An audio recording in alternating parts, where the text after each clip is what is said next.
VBN, the Rich Video Blog Network, home to weekly top 10 list of everything and anything. Great personality profiles, weekly NFL predictions, sports video blogs, professional wrestling video blogs, entertainment video blogs, TV and cable network video blogs, and a whole lot more. A collection of my work is archived on Facebook and YouTube. RVBN, the only video blog in the internet that matters. Good afternoon, Facebook, YouTube, Twitter, and Google+. This is Rich again, back for your second video blog of the day for Friday, November 18th, 2016, around 5:43 in the afternoon in Bangor, Massachusetts. Sun went down. It was a nice day, about 58, 59 degrees, which is a little above average for this time of year. Tomorrow is supposed to be a nice one, but Sunday, numerous rain showers, some snow showers in the mountains, and could get 3 to 6 inches in the Green Mountains, White Mountains, the Berkshires, and in Maine. So good for ski lovers. Maybe, just maybe, there'll be some snow showers mixed in the Worcester Hills, but east of that, just plain old rain showers. But we're under the gun for it. Some news to report on the RVBN News. Why the Texas Rangers signed pitcher Matt Kastner to a 1-year contract worth $10 million. And last night, the UMass Lowell Riverhawks hockey team beat Notre Dame by the score of 4-1. These two teams play again tonight. You can catch the game listening to it on the UMass Lowell Radio Network, ESPN 900 New Hampshire, or WCAP 980, where everybody gets it. And that's about it on the news from the RVBN News. Why be back in a flash. Coming soon to the RVBN video blogs, personality profiles about Gary Coleman, Jack Brickhouse, Mike Shannon, Howie Long, and Jimmy Johnson. Check them out in the coming days. I'm back. My second video blog subject of the day is about the first television station in Maine that signed on the air, WABI Channel 5. WABI Channel 5 has been affiliated with the CBS television network since 1959, and it carries all of CBS programming. And the history of WABI Channel 5, it was the first television station to sign on the air in the state of Maine back in January 25th, 1953. Its first owner was the former governor of Maine, Horace Hildreth, and the call letters was named after a radio station in Bangor with WABI. And for the first couple of years it was on the air, 6 years to be exact. WABI's primary affiliate was the NBC television network, and they had secondary affiliations with ABC and CBS until 1955, when the second television station in Bangor, Maine, Channel 2, which had the call letters of WTWO, signed on the air, and it took the CBS affiliation and the old Dumont network. And also WABI TV5 had an affiliation with the NTA Film Network, which was a like kind of a hybrid network back in the 50s and 60s. And in 1959, WABI became the full-time CBS affiliate in Bangor, Maine, and they swapped it. The NBC affiliation went to Channel 2, and WABI kept the secondary affiliation to the ABC network into Channel 7, which was WTEM. Now it's WVII, signed on the air in 1965. And WABI produces more newscasts than any other television station in the Bangor television market.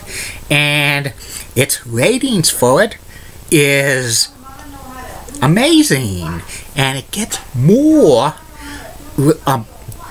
ratings combined with WLBZ, that's Channel 2, and WVII, that's Channel 7 in Bangor, Maine combined, because WVII only has a couple of newscasts each day, and they don't produce local news over the weekend, and WLBZ just produces a 5:30 p.m. and 6 p.m. newscast for Bangor, because the rest of its newscast it's satellited from their sister station WCSH Channel 6 in Portland, Maine, and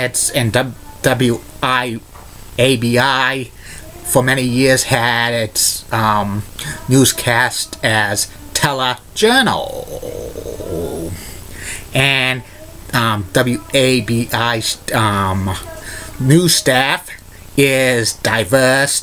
They put a lot of money and resources into the newscast, and many people who work for WABI, the news staff, has been with the station for many, many years, which is such a surprise because Bangor, Maine is a small television market. It's only the 150th largest television market in the United States. But a lot of the people who stay there stay 10, 15, 20, 25 years because they love the community of Bangor, Maine. And WABI carries the entire CBS schedule, and they produced some local programming back in the 60s and stuff. They even carried Red Sox games from Channel 5 in Boston in the late 60s and early 70s. And I think they carried the Bozo Show, which was in Boston. And I think a couple of other shows produced by WCVB Channel 5, like Good Day, for a while in the 70s. And for many years, WABI Channel 5 carried the University of Maine sports, which included University of Maine football games, and University of Maine basketball game, and University of Maine hockey games, the Maine Black Bears. Sometimes they would have to preempt the CBS primetime programming, but they would show it on the overnight hours. And in 2006, WABI Channel 5 in Bangor, Maine had a digital station, 5.2, which was called the CW Eastern Maine, which they carried a lot of syndicated programming, the CW schedule, and they produced a 10 p.m. newscast on weekdays for 5.2. And for many years, WABI Channel 5 actually preempted the CBS Sports SEC football games, because to produce their own newscast at that time, so they put the games on a secondary channel, a low-powered station, and they actually put it on 5.2 for a few years, but they produced the Saturday newscast on 5.2. And in 2015, WABI TV5 had another digital station, 5.3, which carries the digital over-the-air network decades. And WABI TV5 is the news leader in Bangor, Maine. I like their Facebook page, and especially a couple of personalities there, especially the meteorologist, because she's a cute leggy blonde, and I love cute leggy blondes. Just like Vince McMahon's always has the fascination with big men, I have an fascination of cute leggy blondes. And that's about it on that. Probably in the near future, you're going to probably get the history of several more Maine television stations. I already did. This is the second one. The first one I did was WAGM, Channel 8, in Presque Isle. And, you know, that will be a few more days until the next one comes up. But I'm not going to tell you what other television station I'm going to talk about in the Maine television market. It's a surprise. And I'll be back with the third and final video blog of the night, which will be about the Place to Be Nation's Vintage Folk podcast, hosted by JT Razillo and Scott Crisco. Oh, I'm sorry, Dennis. Keep calm, everybody. I'm a Julie Button guy. Molly Wilson Blood of WCC, Alexa has nice legs. Elizabeth Hutt, so stunning. She's the best. Amy Sweezy's awesome. Awesome Amy. Linda Church of WPIX Channel 11 New York, such a whacking cougar. She's the best. She has the best legs in New York City. Bob Gibbs of ABC 11 has a sweet southern accent. The best legs in Raleigh, North Carolina. And Wen Claire, WHDH Channel 7 morning meteorologist, rocks. She's got the best legs in Boston. And in the words of Dee Patel last week, no, bye, see you later.